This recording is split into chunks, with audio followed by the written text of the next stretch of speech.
बड़ी सियासी खबरें हैं। खबर संबल पर सुप्रीम कोर्ट के फैसले से लेकर संसद में विपक्ष के हंगामे तक की है। खबर यूपी उपचुनाव में चुने गए नए विधायकों के शपथ ग्रहण की भी है और खबर महाराष्ट्र की सियासत में ईवीएम की एंट्री की भी है। लेकिन न्यूज 360 की शुरुआत करेंगे पीएम मोदी की खबर से। पीएम मोदी आज शाम ओडिशा पहुंचे हैं एक खास कॉन्फ्रेंस में शामिल होने के लिए। ऐसी कॉन्फ्रेंस जहां रॉ, एनएसजी और एसपीजी जैसे ग्रुप्स के चीफ भी शामिल होंगे। ओडिशा में पीएम और क्या कुछ खास करने वाले हैं, देखिए रिपोर्ट में।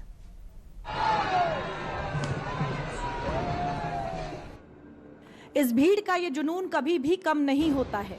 ये लोग और लोगों में ये जोश हर बार ऐसे ही देखने को मिलता है, क्योंकि इनके सामने से जो काफिला जा रहा है वो दुनिया के सबसे लोकप्रिय नेता पीएम मोदी का है।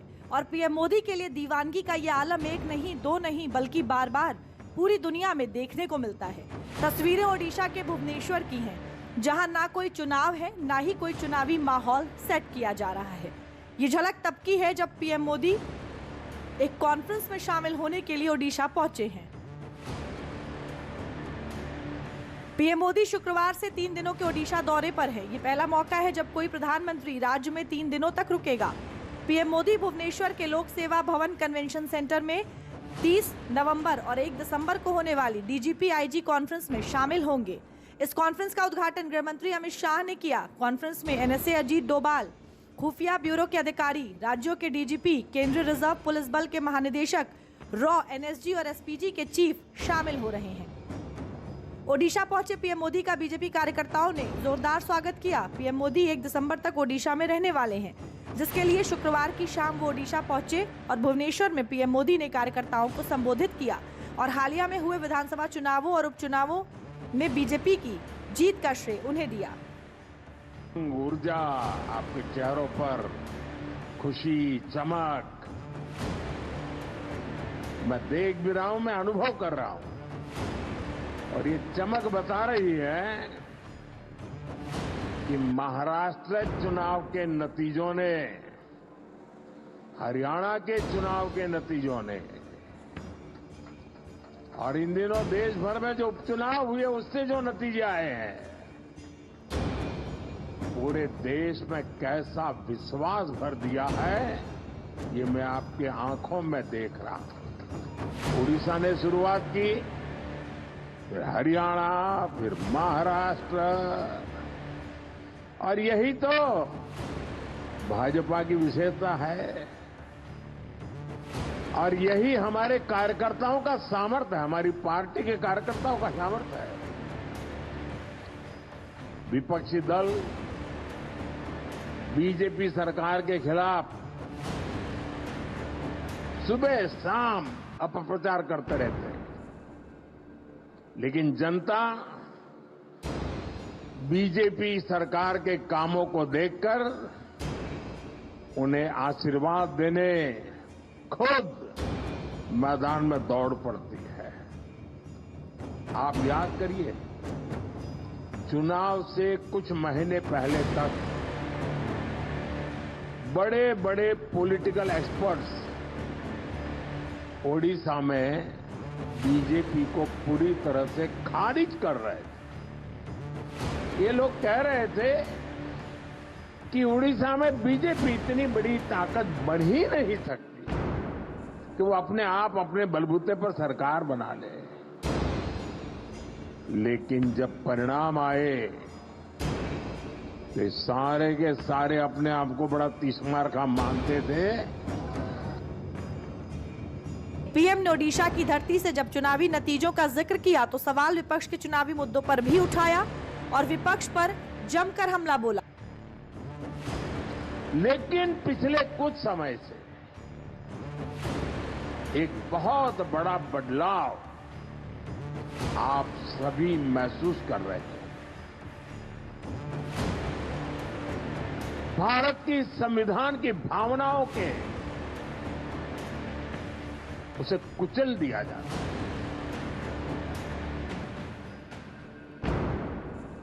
लोकतंत्र की सारी मान मर्यादाओं को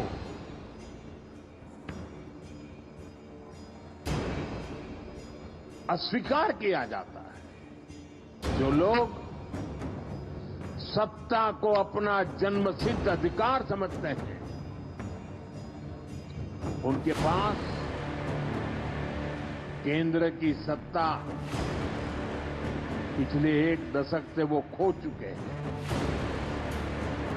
अब पहले दिन से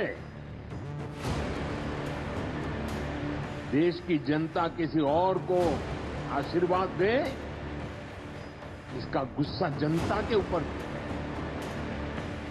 इस स्थिति ने उनके अंदर इतना गुस्सा भर दिया है कि वो देश के खिलाफ साजिश करने में जुटे हैं।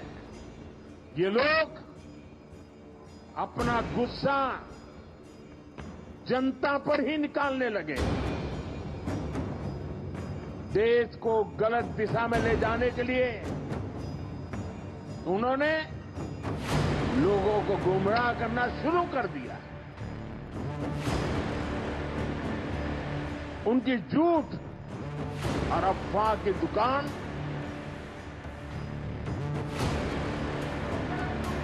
ये है। अब उन्होंने इस अभियान को और तेज कर दिया। ओडिशा में हुए विधानसभा के चुनावों में बीजेपी को अपार सफलता मिली थी और राज्य में दशकों बाद बीजेपी की सरकार बनी है। फिलहाल पीएम मोदी अब 1 दिसंबर तक ओडिशा में ही रहने वाले हैं और डीजीपी आईजी कॉन्फ्रेंस में शामिल होंगे।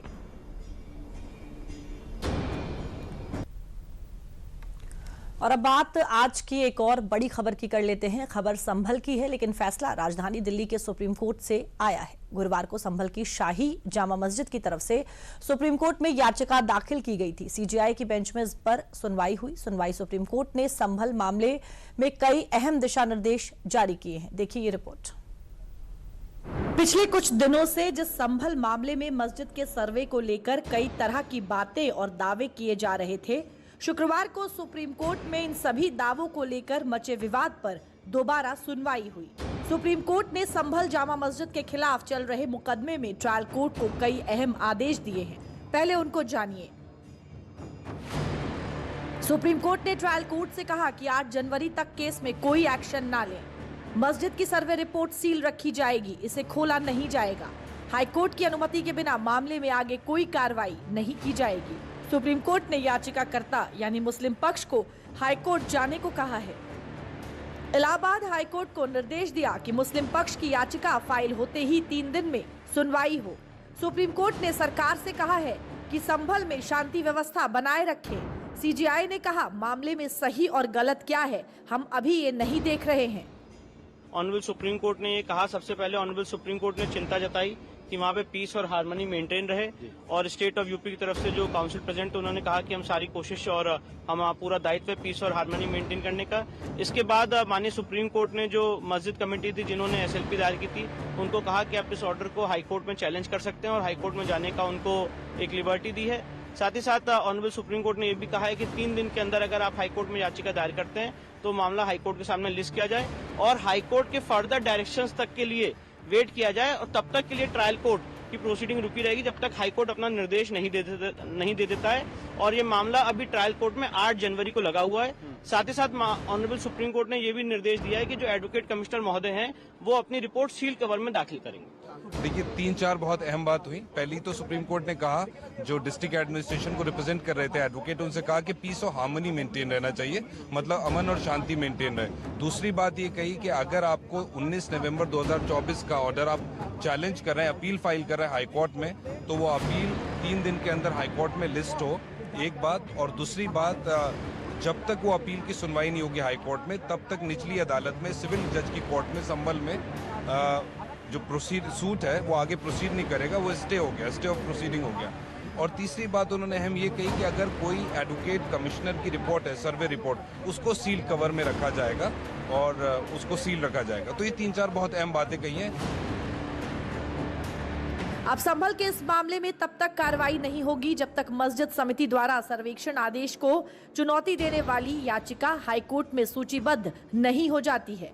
लिहाजा सवाल ये भी उठता है कि क्या सुप्रीम कोर्ट ने संभल के निचली अदालत में होने वाली सुनवाई पर स्टे लगा दिया है? तो इसका जवाब आप खुद वकील विष्णु शंकर से सुनिए। नहीं, ट्रायल कोर्ट की प्रोसीडिंग का भी एक लिमिटेड स्टे है जब तक ऑनरेबल इलाहाबाद हाईकोर्ट ये अप्रोच नहीं करते हैं। और जब ऑनरेबल इलाहाबाद हाईकोर्ट अप्रोच करेंगे और मैटर ऑनरेबल हाईकोर्ट में लिस्ट हो जाएगा तो ऑनरेबल इलाहाबाद हाईकोर्ट डिसाइड करेगी कि ट्रायल कोर्ट की प्रोसीडिंग स्टे रहनी की नहीं रहनी है। पर साथ ही साथ जो एडवोकेट कमीशन है उसको रिपोर्ट दाखिल करने से नहीं रोका गया है, वो अपनी रिपोर्ट दाखिल करेंगे और सील कवर में दाखिल करने की बात कही गई। दरअसल संभल मस्जिद का जो सर्वे हुआ था उसका आदेश संभल की निचली अदालत ने ही दिया था और इसी आदेश के खिलाफ मस्जिद समिति ने सुप्रीम कोर्ट में याचिका दायर कर चुनौती दी थी। इस पर सुप्रीम कोर्ट ने याचिकाकर्ताओं से पूछा भी कि वो उच्च न्यायालय क्यों नहीं गए। हालांकि सुप्रीम कोर्ट ने अब जरूर मामले की सुनवाई उच्च न्यायालय में ही किए जाने के निर्देश दे दिए हैं। मस्जिद की तरफ से सुप्रीम कोर्ट में जो याचिका दायर की गई थी उसमें 3 मांग की गई थी, आप उन्हें भी जान लीजिए। मस्जिद के सर्वे करने के निचली अदालत के आदेश पर रोक लगे, यानी सर्वे के आधार पर आगे कोई कार्रवाई ना हो।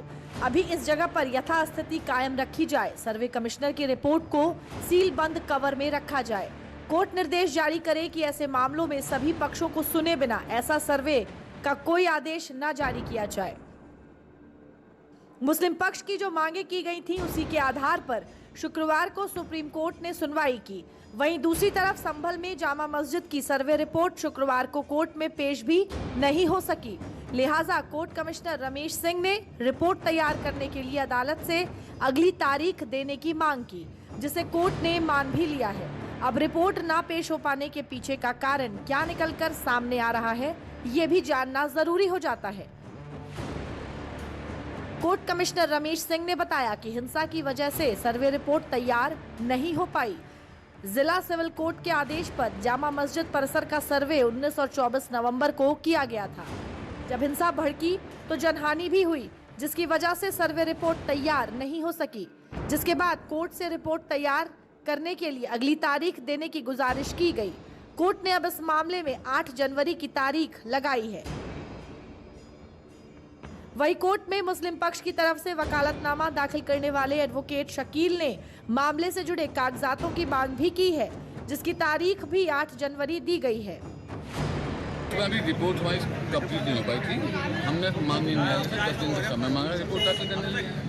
माननीय न्यायालय ने हमारी प्रार्थना स्वीकार कर ली है। हमें 10 दिन का समय दे दिया। फिर हम जो भी हमारा फोटोग्राफी वीडियोग्राफी है, जो फोटोज आए हैं उसके एनालिसिस करेंगे। हमें लगता है कि सर्वे दोबारा कर जाए तो कोर्ट से क्लियर करेंगे। आज हमने मस्जिद की तरफ से अपीयरेंस दी और उसमें नकलें मांगी वादी पक्ष से।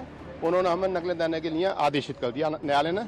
8 जनवरी मुकर्रर कर दिया। क्या सर सर्वे की रिपोर्ट भी सर्वे रिपोर्ट पेश नहीं, दरखास्त दी उन्होंने कि टाइम दे दिया जाए और उस पर हमने आपत्ति रिपोर्ट दाखिल करने के लिए दोबारा से नहीं कोई सर्वे नहीं। अब माना जा रहा है कि सर्वे की रिपोर्ट अगले साल यानी 8 जनवरी 2025 को पेश हो सकती है। इसके चलते सुनवाई भी 8 जनवरी को ही होगी। वहीं दूसरी तरफ शुक्रवार को संभल में जुमे की नमाज भी हुई और मामले की सुनवाई भी थी। तो पुलिस प्रशासन की तरफ से संभल में 3 लेयर सुरक्षा इंतजाम किए गए थे। चप्पे चप्पे पर पुलिस की तैनाती की गई थी। साथ ही सीसीटीवी और ड्रोन कैमरे से भी निगरानी लगातार होती रही और धर्मगुरुओं की तरफ से भी अपील की गई है कि लोग अफवाहों पर ध्यान ना दें और शांति व्यवस्था बनाए रखें, जिसका जिक्र सुप्रीम कोर्ट ने भी किया है।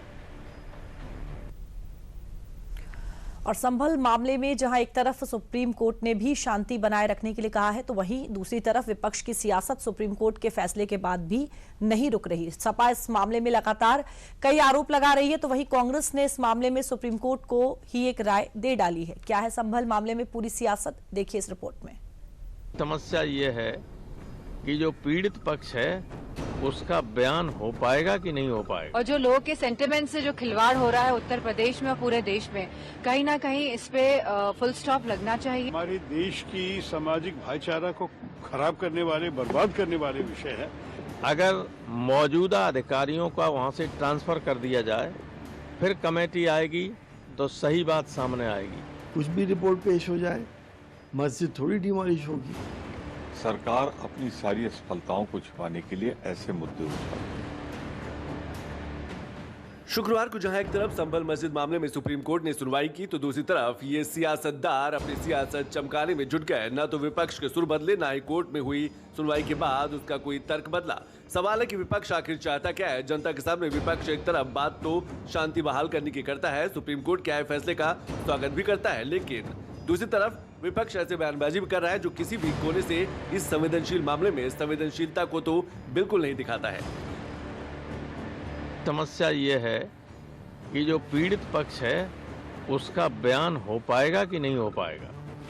संभल में इतना आतंक पैदा किया जा रहा है अधिकारियों द्वारा, अगर मौजूदा अधिकारियों का वहां से ट्रांसफर कर दिया जाए फिर कमेटी आएगी तो सही बात सामने आएगी, और जब तक ये अधिकारी हैं तब तक कोई सही बात आई नहीं। घर से ही नहीं निकलेंगे लोग, बयान देने के लिए नहीं निकलेंगे। जो निकलेंगे उनकी पहले इतना धमका दिया जाएगा कि तुम्हें क्या क्या करना होगा उनका। सरकार ने एक हथियार बना लिया है। सरकार अपनी सारी असफलताओं को छुपाने के लिए ऐसे मुद्दे उछाल रही है। तो ये तो मैं कहूँगा जिला प्रशासन की त्वरित कार्रवाई जो हुई थी, जिस तरह एक बार सर्वे हुआ तो दूसरा क्यों किया उन्होंने बिना लोअर कोर्ट के ऑर्डर, खुद डीएम ने क्यों दे दिया? कुछ भी रिपोर्ट पेश हो जाए, मस्जिद थोड़ी डिमोलिश होगी। क्यों परेशान हो रहे हैं सब लोग? रिपोर्ट चाहे पॉजिटिव हो चाहे निगेटिव हो। हाँ, अगर कोई आदमी बिल्कुल ही बेईमानी पे ही उतर आया हो तो मैं आपके माध्यम से ये कहना चाहूँगा कि अमन की चाबी इंसाफ के पास है। सवाल है कि जब सुप्रीम कोर्ट ने मामले की सुनवाई कर दी है, सरकार को शांति व्यवस्था बनाए रखने के निर्देश भी दिए हैं, संभल में चीजें भी सामान्य हो रही है, तो ऐसे समय में विपक्ष की बयानबाजी दंगाइयों को किसी शहद देने जैसा नहीं लगता है, क्योंकि ऐसे मामलों में सियासतदारों की बातें सियासी नहीं बल्कि शांति वाली होने की उम्मीद होती है। लेकिन शुरुआत से विपक्ष इसके उलट काम कर रहा है, और अब जब सुप्रीम कोर्ट का फैसला आया है तो विपक्ष इसका स्वागत तो कर रहा है, लेकिन अपने पुराने सुर भी बुलंद कर रहा है, जिस पर बीजेपी ने भी कड़ा पलटवार किया है। सुप्रीम कोर्ट में मामला गया है, हम चाहते हैं कि निष्पक्ष जांच हो, और जो असली कसूरवार है संभल वाली घटना के लिए, और जो लोगों के सेंटिमेंट से जो खिलवाड़ हो रहा है उत्तर प्रदेश में और पूरे देश में, कहीं ना कहीं इस पे फुल स्टॉप लगना चाहिए। और ये बहुत ही इम्पोर्टेंट और नेशनल इशू है। जिस तरह की कार्यवाही शासन और प्रशासन द्वारा देखी गई, और मुझे पूरा भरोसा है कि सुप्रीम कोर्ट की निगरानी में निष्पक्ष जांच होगी। के आदेश का सरकार सदा से पालन करती है। समाजवादी पार्टी लगातार माननीय न्यायालय के आदेशों का उल्लंघन करने वाला कार्य करती है। मैं माननीय न्यायालय के फैसले का स्वागत करता हूं, और समाजवादी पार्टी और उनके गुंडों, अपराधियों, माफियाओं, दंगाइयों को हिदायत देता हूं कि माहौल खराब करने की कोशिश न करें, अन्यथा समाजवादी पार्टी डूब जाएगी। खोजेंगे दूरबीन लेकर के भी तो पता नहीं चलेगा। सिर्फ सपा ही नहीं, पूरा विपक्ष इस मामले में जो रवैया अपना रहा है, सवाल उस पर भी है, क्योंकि यह मामला अब सिर्फ यूपी तक ही सीमित नहीं रह गया है, संसद तक इसकी गूंज सुनाई दे रही है। पूरा विपक्षी खेमा इस समय एक सुर में संभल मामले को लेकर सरकार को घेरने की कवायद में जुटा हुआ है। शुक्रवार को जब कांग्रेस ने इस मुद्दे को उठाया तो work place of worship act यानी कि पूजा स्थल कानून का देते हुए सरकार को घेरा, जबकि सुप्रीम कोर्ट का फैसला आने के बाद सरकार उसके पालन पर ध्यान दे रही है। देश की सामाजिक भाईचारा को खराब करने वाले, बर्बाद करने वाले विषय है, जो अगर हमारे देश में हर जगह जहाँ एक ईदगाह है, एक मस्जिद है, हम नए नए विषय उठा के हमारे देश को इतनी किस्म की दुर्घटनाएं पहुंचाएं। अब पता है कि संभल में बहुत लोगों की देहांत हो गए, बहुत लोगों की चोट पे पहुंचा गया, बहुत बुरी बात हुई है। तो इस किस्म की ऐसी चीजें होने के अलावा बेहतर होगा कि हम प्लेसेस ऑफ वर्शिप एक्ट 1991 के अनुसार कि इस किस्म की चीजों को सुप्रीम कोर्ट के हाथ पे पहुंचा के तय करे कि अंत में जो बंद है बंद रहने दो, और जो आगे जाना है कैसे करना है वो सुप्रीम कोर्ट को तय करने दो। न्यायालय का हम सम्मान करते हैं। सर्वोच्च न्यायालय ने जो भी आदेश दिया है हम उसका सम्मान करेंगे, उस आधार पर काम करेंगे। और सबसे बड़ी चुनौती हमारे सामने है कि हम किसी भी व्यक्ति को कानून हाथ में लेने नहीं देंगे, लॉ एंड ऑर्डर को मेंटेन करेंगे, और निष्पक्ष जांच करा करके जो भी दोषी होगा उसके खिलाफ कार्रवाई होगी, ये हमारी प्रतिबद्धता है। अब विपक्ष इस मामले में जो प्लेस ऑफ वर्शिप एक्ट यानी कि पूजा स्थल कानून का जिक्र कर रहा है उसे भी जानना जरूरी हो जाता है। दरअसल प्लेसेस ऑफ वर्शिप एक्ट 1991 का कानून 15 अगस्त 1947 से पहले बने किसी भी धार्मिक स्थल को दूसरे धर्म के स्थल में बदलने पर रोक लगाता है।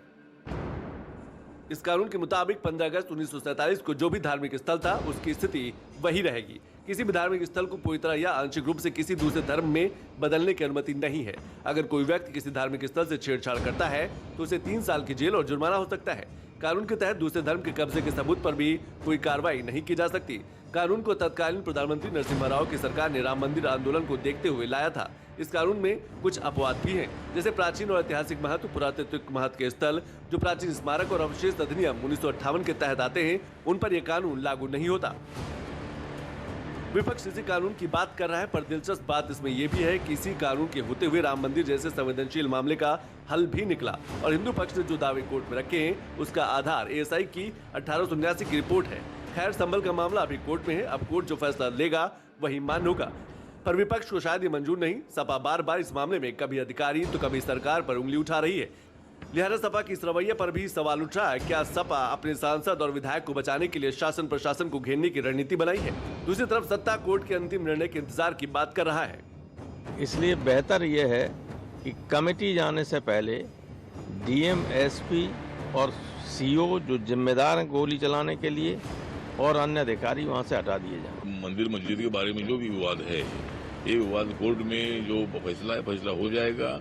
इसीलिए मुझे लगता है कि दोनों पक्ष ने कानून हाथ में नहीं लेना चाहिए और वहाँ शांति रखनी चाहिए। कोर्ट का जो भी जजमेंट आएगा उसको मंजूर करना चाहिए। जिस तरह अयोध्या के राम मंदिर और बाबरी मस्जिद का विषय था, तो सुप्रीम कोर्ट ने जजमेंट देने के बाद वो पूरा क्लियर हो गया और मुस्लिम लोगों ने भी उसके लिए सपोर्ट किया कि भाई वहाँ मस्जिद के बोले वहाँ राम मंदिर था। तो इसलिए मुझे लगता है कि इसी तरह जो अंडरस्टैंडिंग से काम होना चाहिए और विवाद नहीं होना चाहिए।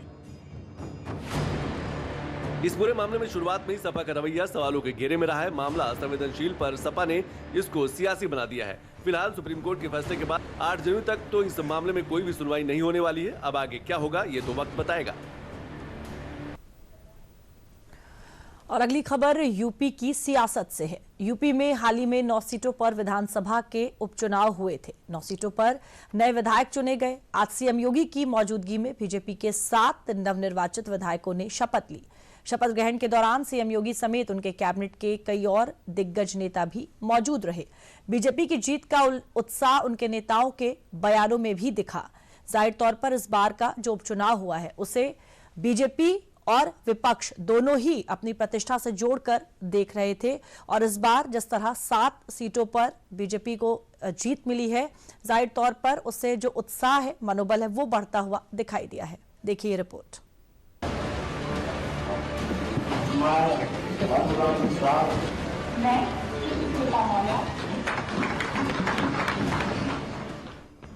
ये वो चेहरे हैं जिन्होंने जीत का बिगुल बजाकर 2027 की हुंकार भरी है। बीते कुछ समय से यूपी में जारी सियासी लड़ाई इस मंच तक पहुंचने की थी, जिसे कतार में खड़े इन विधायकों ने जीत लिया है। आज सीएम योगी और यूपी सरकार के दिग्गज नेताओं की मौजूदगी में यूपी विधानसभा के नवनिर्वाचित विधायकों का शपथ ग्रहण कार्यक्रम पूरा किया गया। शुक्रवार के दिन यूपी विधानसभा में हुए इस कार्यक्रम में विधानसभा स्पीकर सतीश महाना ने 7 नवनिर्वाचित विधायकों को शपथ दिलाई। कार्यक्रम में सीएम योगी भी मौजूद थे, जिनके कुशल नेतृत्व और प्रभावी रणनीति के कारण ये शानदार जीत संभव हो पाई। कार्यक्रम को संबोधित करते हुए सीएम योगी ने सभी को इस जीत का हकदार बताया। बहनों और भाइयों, कहने की आवश्यकता नहीं कि जिन लोगों को आजमगढ़ और रामपुर कठिन लगता था, इसी सरकार ने आजमगढ़ और रामपुर को भी आसान करके वहां पर भारतीय जनता पार्टी का झंडा गाड़ने का काम किया। जिन्हें कुंदरकी और कटेहरी की चुनौती लगती थी, वहां पर भी भारतीय जनता पार्टी का झंडा फिर से गड़ा है। चलिए कि यह उपचुनाव 2027 के उत्तर प्रदेश विधानसभा चुनाव की शुरुआत है, जिसमें भारतीय जनता पार्टी एनडीए ने बढ़त प्राप्त करके पहले ही विपक्ष के मन में भय पैदा कर दिया है। अब वो सफाई देते रहेंगे। नवनिर्वाचित कार्यक्रम में नए विधायकों और विधानसभा को संबोधित करते हुए सीएम योगी ने यूपी उपचुनाव में मिली जीत का श्रेय हर उस कार्यकर्ता और मंत्री को दिया जिसने जमीनी स्तर पर लगकर एनडीए की जीत का ये मंत्र पढ़ा है। सीएम योगी ने कहा कि यूपी उपचुनाव में एनडीए की इस शानदार जीत ने काफी हद तक 2027 का रास्ता भी तय कर लिया है। विधानसभा में हुए शपथ ग्रहण कार्यक्रम में आज जिन 7 विधायकों ने शपथ ली उनके बारे में भी जान लीजिए। जिन नवनिर्वाचित विधायकों ने शपथ ली उनमें फूलपुर से दीपक पटेल, कुंदरकी से रामवीर सिंह, कटेहरी से धर्मराज निषाद, मझवा से सुचिस्मिता मौर्य, गाजियाबाद से संजीव शर्मा, खैर से सुरेंद्र सिंह और मीरापुर से रालोद की मिथिलेश पाल शामिल हैं।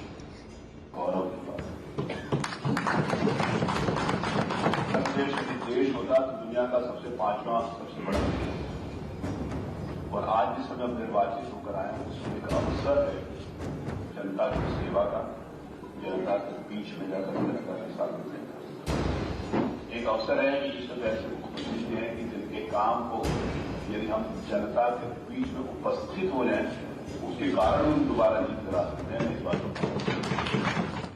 यूपी विधानसभा के अध्यक्ष सतीश महाना के संबोधन के साथ साथ यूपी के दोनों उप मुख्यमंत्री ने भी यूपी उपचुनाव में मिली जीत का दम भरते हुए 2027 के रोड मैप की बात भी कर दी।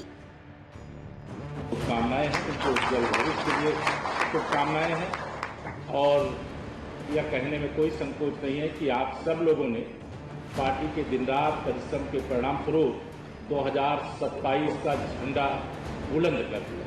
भारतीय जनता पार्टी 27 में भी आप देखिएगा 17 की तरह प्रचंड बहुमत के साथ आएगी और आदरणीय भूपेन्द्र चौधरी जी का अपने प्रदेश अध्यक्ष भूपेन्द्र चौधरी जी मिलजुल करके लो प्रोफाइल रहकर के कैसे काम किया जा सकता है। हमने देखा मीरापुर से चले तो गाड़ी जहाज की डिमांड नहीं, कैसे भी रुकते रुकाते बाई रोड धक्का खाते खाते सभी सीटों पर प्रवास करते हुए मिलजुल करके टीम भावना के साथ व्यवस्थित ढंग से चुनाव का संचालन किया है। मैं पुनः आप सबका बहुत बहुत अभिनंदन करते बात समाप्त करता हूं। यूपी उपचुनाव के इस अंत के साथ ही भले यूपी में हो रहे चुनावी संग्राम का एक अध्याय खत्म हो चुका है, मगर दूसरे अध्याय के लिए तैयारियां शुरू की जा चुकी हैं। 2027 विधानसभा चुनाव के लिए हर दल अपने अपने छोर से पूरी ताकत लगा रहे हैं। हर पार्टी ये मुमकिन प्रयास कर रही है कि 2027 विधानसभा चुनाव में परचम लहरा सकें, लेकिन फिलहाल उपचुनाव के बम्पर नतीजों के बाद एनडीए का उत्साह और हौसला दोनों चरम पर हैं। तो जहां यूपी में बने नए विधायकों का शपथ ग्रहण समारोह हुआ, तो वहीं इसके बाद यूपी के मंत्रिपरिषद की बैठक हुई। योगी सरकार महाकुंभ की महातैयारियां कर रही है। उन्हीं तैयारियों पर फोकस करते हुए आज सीएम योगी ने ये बैठक ली। बैठक में क्या कुछ खास रहा, देखिए इस रिपोर्ट में। उत्तर प्रदेश के मुख्यमंत्री योगी आदित्यनाथ ने भाजपा के प्रदेश अध्यक्ष भूपेन्द्र चौधरी और महासचिव धर्मपाल सिंह के साथ कैबिनेट बैठक की अध्यक्षता की। बैठक में महाकुंभ की तैयारियां फोकस में रही। वहीं प्रदेश के विकास से जुड़ी लंबित परियोजनाओं को शीघ्र पूरा करने पर जोर दिया गया। बैठक के बाद प्रदेश के उप मुख्यमंत्री ब्रजेश पाठक ने क्या कुछ कहा, आपको दिखाते हैं। महाकुंभ का जो पर्व आ रहा है उसमें हम सब अपने अपने विभागों की तैयारियों के साथ जुटे और कुंभ को ऐसा यादगार बनाएं कि पूरी दुनिया में महाकुंभ की चर्चा हो और बहुत बेहतर सुंदर ढंग से व्यवस्थित ढंग से महाकुंभ का आयोजन संपन्न हो। सभा का डेलीगेशन जा रहा है संभल। देखिए, हमारी प्रतिबद्धता है कि हम संभल में पूरे प्रदेश में लाइन ऑर्डर को मेंटेन करेंगे और माननीय सर्वोच्च न्यायालय के निर्णय का अनुपालन करेंगे। वहीं उत्तर प्रदेश सरकार में मंत्री दयाशंकर सिंह ने कहा, मुख्य रूप से महाकुंभ की तैयारियों को लेकर बैठक की। सभी मंत्री राज्यों में जाएंगे और राज्यपालों, मुख्यमंत्रियों और विशिष्ट लोगों को आमंत्रित करेंगे। महाकुंभ की तैयारी और महाकुंभ के लिए सभी मंत्रियों को किसी न किसी प्रदेश में जाकर के वहाँ के महामहिम राज्यपाल, माननीय मुख्यमंत्री और जो विशिष्ट जन हैं उनको आमंत्रित करना और कुंभ को, और दुनिया के लोग आने वाले हैं तो एक अच्छी अनुभूति लेकर के जाएं। उसकी सभी तैयारियों में सभी मंत्रियों की कहीं न कहीं भूमिका रहे और प्रांतों में जाकर के रोड शो करना, प्रेस कॉन्फ्रेंस करना, जो अतिथियों को आमंत्रित करना, इस तरह की व्यवस्था में भी सभी मंत्रीगण को लगाया जाए। प्रदेश सरकार बुनियादी सुविधाओं के साथ महाकुंभ को और भी भव्य और दिव्य बनाने के लिए एक्शन मोड में काम कर रही है। महाकुंभ की महातैयारियों की समीक्षा के लिए ये बैठक की गई।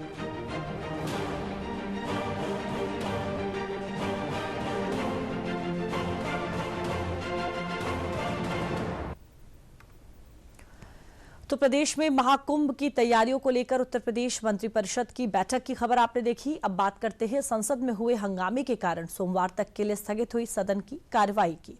दरअसल विपक्ष के हंगामे के कारण सदन की कार्यवाही 2 दिसंबर तक टल गई है। देखिए ये रिपोर्ट। विपक्ष का हंगामा और संसद का कामकाज ठप। 25 नवंबर से शुरू हुआ शीतकालीन सत्र एक बार फिर हंगामे की भेंट चढ़ गया। पहले राज्यसभा की कार्रवाई सोमवार तक के लिए स्थगित हुई, फिर लोकसभा की कार्रवाई 12 बजे के बाद सोमवार तक के लिए स्थगित करनी पड़ी। बहरहाल राज्यसभा में वक्त पर जेपीसी का मसौदा सदन के पटल पर रखा गया, जिसमें समिति का कार्यकाल आगामी बजट सत्र आखिरी दिन तक बढ़ाने का प्रस्ताव है। विपक्ष की ओर से मणिपुर में कानून व्यवस्था, अडानी ग्रुप पर कथित भ्रष्टाचार, उत्तर प्रदेश के संबल में कानून व्यवस्था की स्थिति, बांग्लादेश में हिंदुओं पर हो रहे अत्याचार पर सदन में कार्यस्थगन प्रस्ताव रखा गया है। इसी बीच चर्चा के लिए शोर शराबा होने लगा, जिस पर सभापति ने नाराजगी जताई और कहा कि सदन के नियम 267 का उपयोग सदन में हंगामा करने के लिए किया जा रहा है, जो एक गलत परंपरा बन रही है। And disruption from our normal working. There are very senior members. This cannot be appreciated. I express my deep anguish. We are creating a very bad precedent. We are dishonoring the people of this country. We are not coming up to the expectations. Our actions are not people-centric. They are to absolute public distaste. वहीं लोकसभा में भी विपक्षी सांसद कार्रवाई के दौरान लगातार हंगामा करते रहे। स्पीकर ने कई बार उन्हें बैठाने की कोशिश की, मगर विपक्ष शांत नहीं हुआ। लोकसभा स्पीकर ओम बिरला ने कहा कि सहमति असहमति लोकतंत्र की ताकत है। मैं आशा करता हूं सभी सदस्य सदन को चलने देंगे। देश की जनता संसद के बारे में चिंता व्यक्त कर रही है। सदन सबका है, देश चाहता है संसद चले। मैं अपने बारे में चिंता व्यक्त कर रही है, इसलिए मैं आपसे आग्रह करता हूं कि सदन चलाने दें। सदन आपका है, सदन सबका है, देश भी चाहता है संसद चले। मैं आग्रह पूर्वक करता हूं आप जाएं। मैं आपको हर विषय हर मुद्दे पर नियम प्रक्रियाओं के तहत चर्चा करने का पर्याप्त अवसर दूंगा। सदन की कार्रवाई आज 12 बजे तक के लिए स्थगित की जाती है। संसद के शीतकालीन सत्र के दौरान कुल 16 विधेयक पेश किए जाने, उनमें से 11 विधेयक चर्चा के लिए रखे जाएंगे, जबकि 5 कानून बनने के लिए मंजूरी के लिए रखे जाएंगे। तो जहां एक तरफ विपक्ष के हंगामे के कारण सदन नहीं चल पा रहा है, तो वहीं महाराष्ट्र में अब चुनावी नतीजों के बाद ईवीएम पर हंगामा शुरू हो गया है। कांग्रेस ने इसको लेकर चुनाव आयोग को एक चिट्ठी लिखी है, जिसमें उसने गंभीर सवाल उठाए हैं। सवाल ये भी उठता है कि हर बार जब चुनावी नतीजे विपक्ष के मुताबिक नहीं आते हैं, तो ही सवाल ईवीएम पर क्यों उठता है। देखिए ये रिपोर्ट।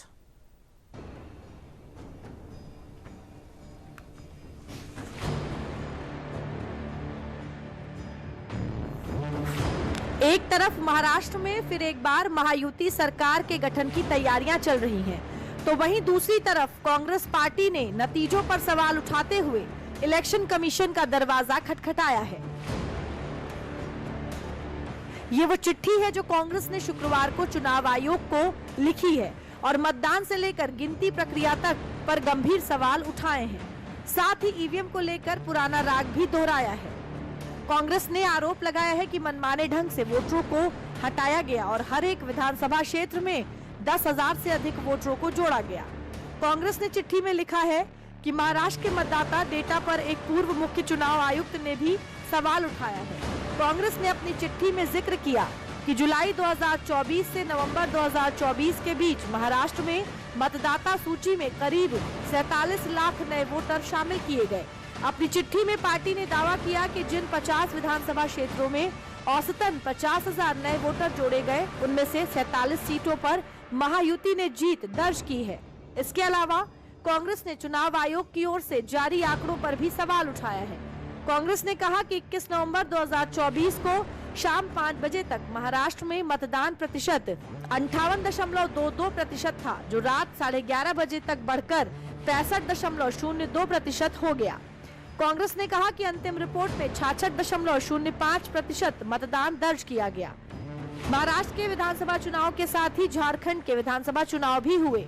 विपक्ष महाराष्ट्र में हार गया, जबकि झारखंड में उसकी सरकार बनी। लिहाजा झारखंड में तो विपक्ष ने कोई सवाल ईवीएम पर नहीं उठाया, लेकिन अब महाराष्ट्र के आए नतीजों को लेकर लगातार प्रोपेगेंडा कर रहा है।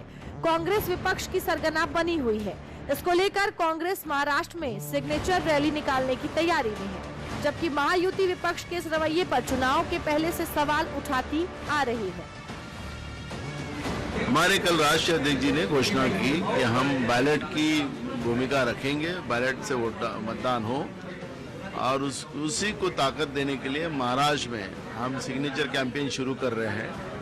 और जब राहुल जी की यात्रा आएंगी तब महाराष्ट्र सबसे ताकत से राहुल जी के साथ खड़ा रहेगा, उसकी तैयारी हम लोग करना चाहते हैं। चुनाव फैसला उनके बाजू से आया तो ईवीएम मशीन सही बात, जब वो जीतते हैं तो बोले ईवीएम मशीन बराबर है, जब हारते बोले ईवीएम मशीन खराब है, चुनाव आयोग खराब है। न्यायालय के ऊपर भी आरोप लगाते हैं, उनको भी मार्गदर्शन करते, और अभी तो वोटर लिस्ट पे भी उन्होंने कुछ तो आक्षेप लिया है। जब उनको उनके बाजू से आता है फैसला तो वो यंत्रणा अच्छी, जब उनके खिलाफ जाता है तो यंत्रणा झूठी। ये आरोप लगाने की बात है। जब उनको हार दिखती है, उनको पता चलता है हारने वाले हैं, तो बहाना तो चाहिए, बहाना पहले से बना। इसी महाराष्ट्र से लोकसभा के चुनाव में विपक्ष ने जब ज्यादा सीटें जीती थी तो उसने ईवीएम पर सवाल नहीं उठाया, लेकिन अब जब विधानसभा चुनाव के नतीजे उसके मन मुताबिक नहीं आए तो सवाल एक बार फिर ईवीएम पर उठने लगा। इसको लेकर गुरुवार को एनसीपी नेता अजीत पवार ने भी विपक्ष को जमकर घेरा था। अभी अपोजिशन वाले बोल रहे कि ईवीएम का कोई घोटाला था, इसमें कोई सच्चाई नहीं है। जब पार्लियामेंट का चुनाव हुआ तो ईवीएम बहुत अच्छा था, क्योंकि उनके ज्यादा सीटें आई, और इस दफा ईवीएम में रिजल्ट अलग आया तो ईवीएम को वो सब दोष दे रहे। इसके बारे में सुप्रीम कोर्ट में भी वो जानना चाहते हैं। सुप्रीम कोर्ट ने भी बीच में स्टेटमेंट किया, आपने पढ़ा होगा या सुना होगा। इलेक्शन कमीशन ने भी बताया इतने सालों से अपने महाराष्ट्र में नहीं तो पूरे देश में ईवीएम का वोटिंग होता है और कभी किसी की कंप्लेंट नहीं। दिल्ली में अपोजिशन वालों का गवर्नमेंट आया, पंजाब में आया, वेस्ट बंगाल में आया, तेलंगाना में आया, कर्नाटक में आया, केरला में आया, ऐसे अलग अलग स्टेट में बहुत जगह स्टेट इलेक्शन का चुनाव के बाद हमने रिजल्ट देखे, लेकिन अभी इतना बड़ा उनको अपडेट आया, इसीलिए वो कुछ ना कुछ इशू ढूंढने की कोशिश करते हैं। उसके बारे में ज्यादा ध्यान देने की जरूरत नहीं। विपक्ष महाराष्ट्र में ईवीएम का मुद्दा जोर शोर से उठा रहा है और चुनाव आयोग के पास भी इसीलिए पहुंचा है, लेकिन सवाल है कि जहां से विपक्ष का कैंडिडेट जीता है, क्या विपक्ष के लिए वहां ईवीएम ठीक था? क्योंकि महाराष्ट्र के इसी विधानसभा चुनाव में महाराष्ट्र की एक लोकसभा सीट पर भी उपचुनाव हुआ था और विपक्ष का उम्मीदवार वहां से जीता।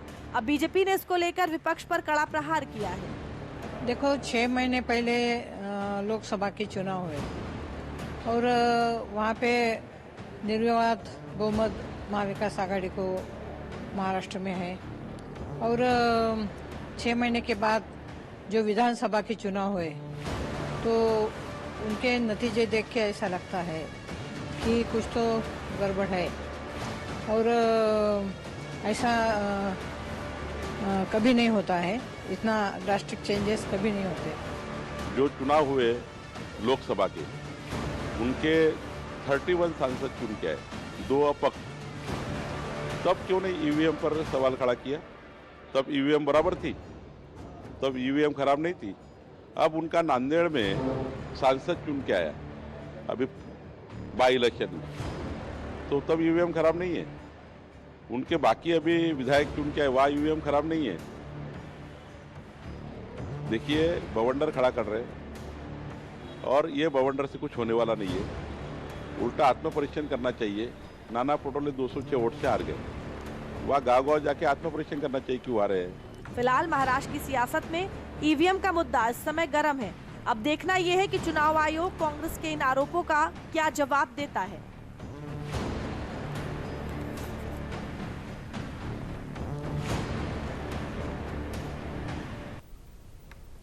और अगली खबर देश की राजधानी दिल्ली से है। दिल्ली सरकार ने आगामी विधानसभा चुनाव को लेकर अभी से दांव खेलना शुरू कर दिया है। आम आदमी पार्टी ने विधानसभा चुनावों के लिए एक नया नैरेटिव सेट करने की कोशिश की है। क्या है वो नैरेटिव, रिपोर्ट देख लीजिए। ये तस्वीरें ऐलान है कि दिल्ली में विधानसभा चुनाव सिर पर हैं। दिल्ली में प्रदूषण से लेकर करप्शन तक दिल्ली सरकार लगातार सियासी निशाने पर है। ऐसे में आम आदमी पार्टी ने विधानसभा चुनाव के लिए एक नया नैरेटिव सेट करने के लिए कानून व्यवस्था के सवाल को लेकर मुद्दा बनाने की शुरुआत कर दी है।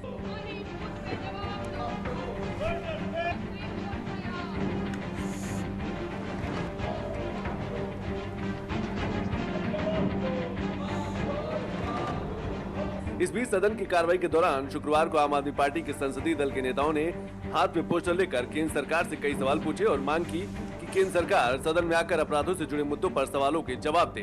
गैंग रेप और 1990 में जो हालात 90 के दशक में मुंबई में होते थे, माफियाओं के राज के, वो स्थिति देश की राजधानी में बन चुकी है।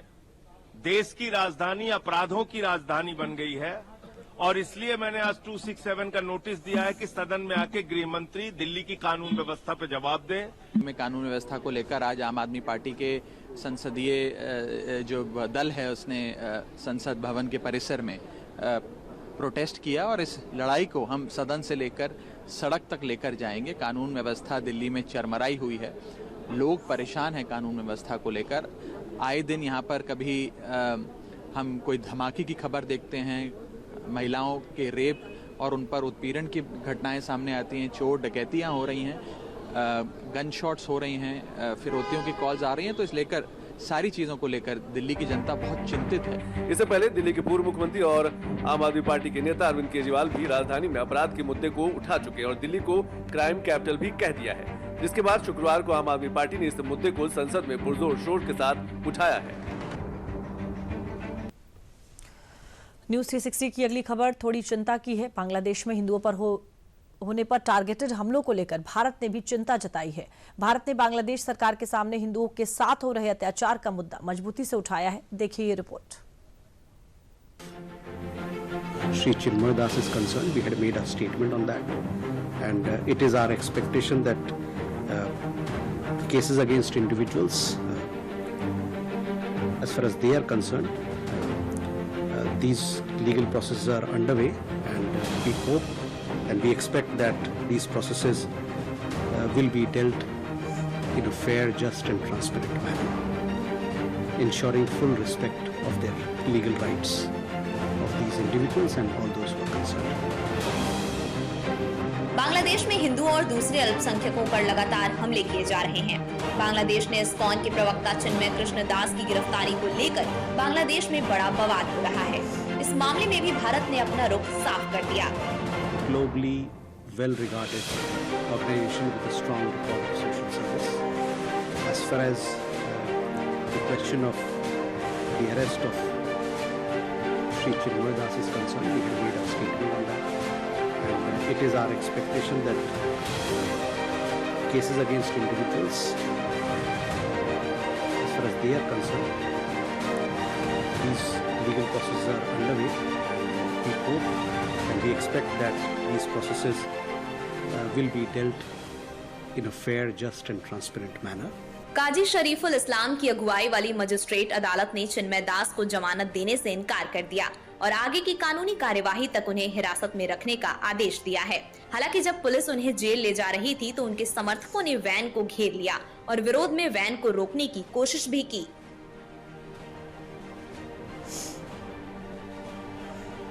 और अब बात देश की राजधानी दिल्ली की करते हैं। दिल्ली में प्रदूषण से लोगों का बुरा हाल है, जनता बेहाल है और दिल्ली सरकार पर हजारों सवाल हैं। दिल्ली में बढ़ते प्रदूषण को देखते हुए सुप्रीम कोर्ट ने कड़ा रुख अपनाया है। सुप्रीम कोर्ट ने प्रदूषण को लेकर दिल्ली और पंजाब सरकार को कड़ी फटकार लगाई है। देखिए ये रिपोर्ट।